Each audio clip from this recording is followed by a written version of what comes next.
ये 1630 का हिंदुस्तान है। सुनहरा भारत यहाँ तक आते आते आपसी कलेश और फूट के कारण टुकड़ों में बंट चुका था।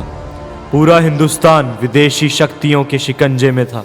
दक्षिण में आदिल शाही, निजाम शाही और कुतुब शाही शासकों की अत्याचारी नीतियों से चारों ओर त्राही त्राही मची थी। उत्तर से मुगल पूरे हिंदुस्तान में अपना एक छत्र राज्य स्थापित करने के लिए प्रबलता की सारी हदें पार कर रहे थे। भारतवासी अपने ही देश में गुलाम बनकर जी रहे थे। ऐसे में 19 फरवरी 1630 को एक वीर मराठा ने जन्म लिया। इस धर्मनिरपेक्ष योद्धा ने माता जीजाबाई और पिता शाहजी राजे भोंसले के सपने को साकार किया, जिसे जन्म से ही जीजा माता ने भारत के इतिहास और पौराणिक कथाएं सुनाकर बड़ा किया। दादोजी कोंडदेव ने उन्हें घुड़सवारी, तीरंदाजी, पट्टा और अन्य कई युद्ध कलाओं का प्रशिक्षण दिया। माता जीजाबाई ने उन्हें महाभारत, रामायण और अन्य कई प्राचीन भारतीय ग्रंथों का पूर्ण ज्ञान दिया। इस तरह से उन्हें माता जीजाबाई और दादोजी कोंडदेव के नेतृत्व में धार्मिक, राजनीतिक व युद्ध विद्या की शिक्षा में परिपूर्ण किया गया और इस महान योद्धा का नाम था छत्रपति शिवाजी राजे भोंसले।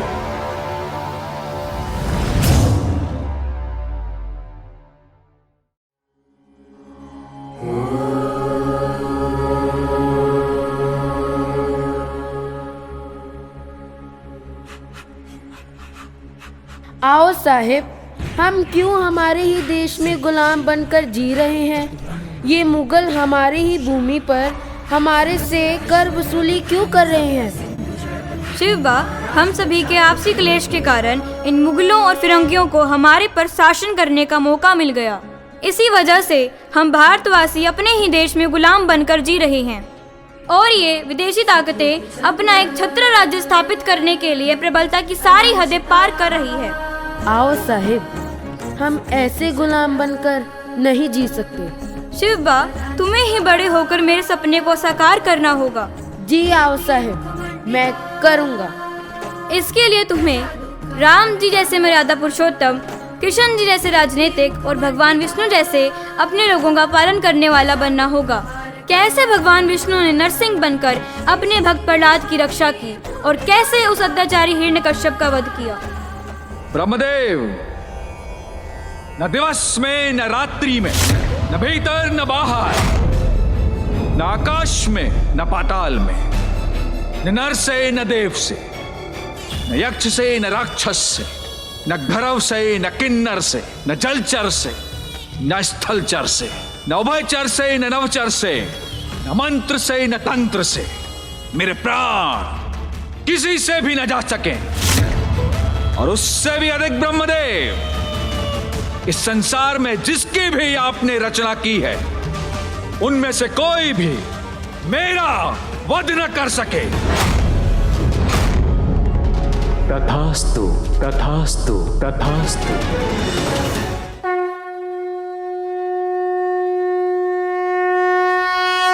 हे केशव हे माधव हे गोविंदा, रक्ष रक्ष पाहि पाहि परमानंदा।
तू मेरा पुत्र नहीं, शत्रु है, और आज मैं तुम्हारा वध करूंगा।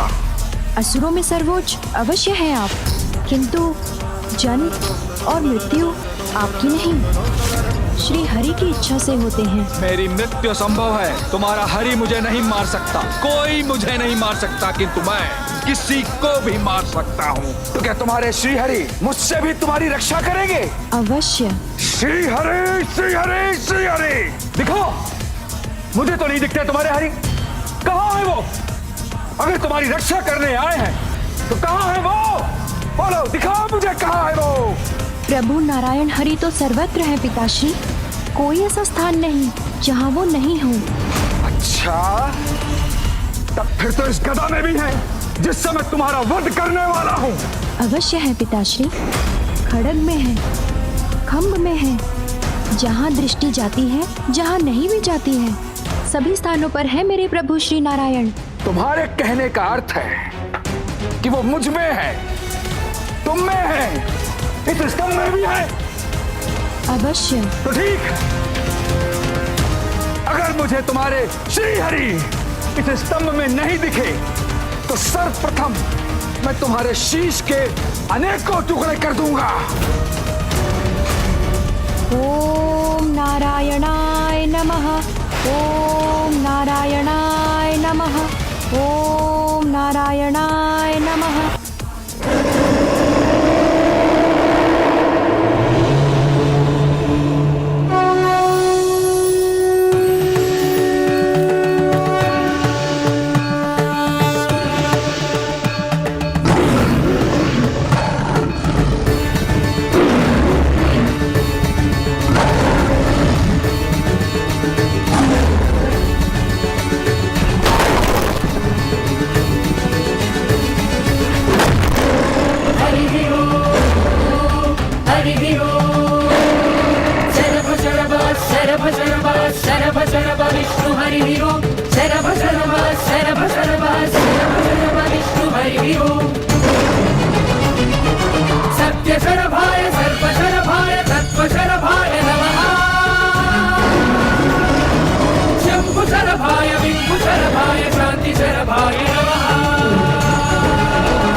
ना भीतर ना बाहर, ना आकाश ना पाताल, ना जल में ना थल पर, ना दिवस है ना रात्रि है, ये स्थान और ये पल दोनों आपकी मृत्यु के लिए है।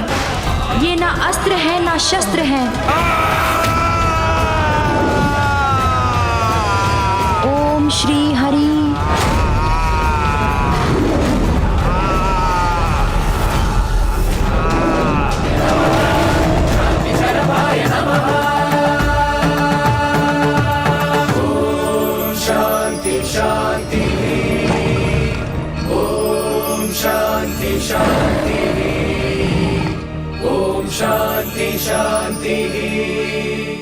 आओ साहिब, मैं ऐसे ही नरसिंह बनकर हिरण्यकश्यप का पेट फाड़ूंगा।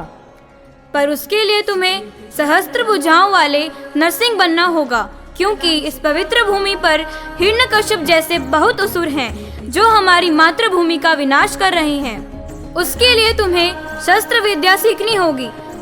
मैं सीखूंगा। आओ साहिब। तुम्हें घुड़सवारी करनी होगी। मैं करूंगा। आओ साहिब। तुम्हें अपने सहयोगी दलों को एकजुट करना होगा। मैं करूंगा। आओ साहिब। फिर तो तुम जरूर मेरे सपने को साकार करोगे शिवबा।